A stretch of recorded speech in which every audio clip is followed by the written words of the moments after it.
Hi. ഞാൻ tap ചെയ്യണ തോട്ടതാ. അപ്പോൾ ഒന്ന് ഇങ്ങനെ വന്നതാ. അപ്പോൾ അത് ഉറക്കമൊക്കെ കഴിഞ്ഞിട്ട് ഇങ്ങനെ എണീറ്റിപ്പോൾ ഇങ്ങനെ തോട്ടത്തിൽ വന്നതാ. കുറച്ച് വിറകുണ്ടാക്കുമ്പോൾ വേണം. അപ്പോൾ ഇങ്ങനെ പോകുന്നതാണ്. സൈഡിൽ കാട് വെട്ടാനായിട്ടുണ്ട്. കാടുണ്ട്, പിന്നെ പാമ്പുണ്ട് കണ്ടമാനം തോട്ടത്തിൽ. നമ്മൾ വെട്ടുമ്പോൾ അവന് പാമ്പിനെ അങ്ങനെ കാണാം.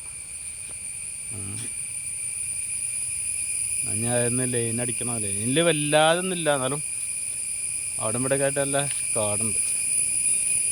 ക്യാമറക്ക് വെച്ച് ക്ലാരിറ്റി കുറഞ്ഞിക്കോന്നൊരു സംശയമുണ്ട്. ക്ലിയറാണ് വരുന്നില്ല. ക്യാമറക്ക് ഉണ്ടാവില്ല ഒരു പരിധിയില്ലേ ക്ലിയർ ആക്കുന്നതിന്. ഇതൊക്കെ എന്നായിക്കോട്ടെ, ബൈ. ഞാൻ വീട്ടിൽ പോകണം. അവിടെ അവിടെ ആ കാണുന്ന അവിടെയാണ് എൻ്റെ വീട് കേട്ടോ. ആ കാണുന്ന അവിടെ. ഇവിടുന്ന് കാണൂല, എന്നാലും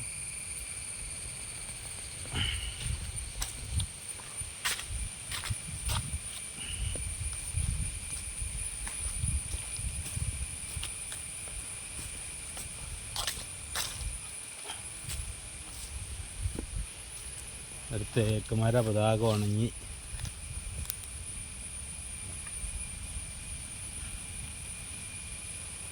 ഉണങ്ങിപ്പോച്ച്. എന്താ ചെയ്യാം? ആ 19 18 19 വെള്ളം കയറിയില്ല. അങ്ങനെ വെള്ളം കയറാണ്ട് ഉണങ്ങിയാൽ തോന്നുന്നു. അതിൻ്റെ ശേഷമാണ് ഇങ്ങനെ ഉണക്കം തുടങ്ങിയത് മരങ്ങളൊക്കെ. അപ്പോൾ എൻ്റെ എടുത്ത് വേറെ തോട്ടത്തേക്ക് ഇറങ്ങി. ഇതിലാണെങ്കിൽ നല്ല ചാളിയാണ്. ഈ തോട്ടം പിന്നെ മഴക്കാലത്ത് പ്ലാസ്റ്റിക് ഇടലില്ല. കാരണം അതിൽ മഴ പെയ്താലേ ആകെ വെള്ളമാണ്. ഇല്ല, ചളി ഇപ്പോൾ വറ്റിയതാണ്, വെള്ളം വറ്റിയതാണ്. നിറച്ച് വെള്ളമാണ്. ഉള്ളു വെള്ളം നിരന്ന് കിടക്കും. മഴ പെയ്താൽ മുകളിൽ പാടാണ്. ആ പാടത്തെ വെള്ളം ഇങ്ങനെ വന്നിട്ട് ചെറിയൊരു തോടാണ്, കൈത്തോടാണ് അവിടെ ഉള്ളത്. അപ്പോൾ ഇതിൽ നിന്നൊക്കെ ഒരു കിണറുണ്ട്, ചെറിയൊരു കിണറുണ്ട്. കേട്ടോ അല്ലേ കിണറ്?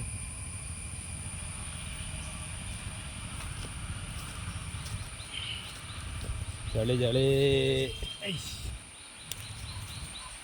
ഞാൻ ഷൂവ കെട്ടാട്ടോ. അപ്പോൾ അതുകൊണ്ട് തന്നെ ചളി പ്രശ്നമല്ല.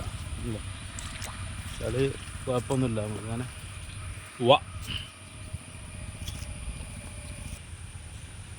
അരുവി, തോട്, നമ്മുടെ നാട്ടിലൊക്കെ തോട് എന്ന് പറയാം കേട്ടോ. വേറെ സ്ഥലത്ത് പല പല വാക്കുകളാണ് ഉപയോഗിക്കുക.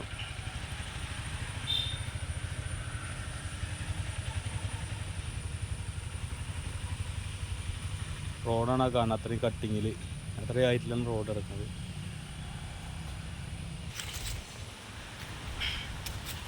ഓക്കെ, എന്താ വണ്ടി വേണമല്ലോ കേട്ടോ. എത്രത്തോളം കാണുന്നുണ്ടെന്ന് അറിയില്ല. കാണുന്നില്ലല്ലേ? ആ ഭയങ്കര വെയിലിൻ്റെ ഭയങ്കര തെളിച്ചാണ് അവിടെ നിന്ന് കാണാൻ. Okay, bye bye.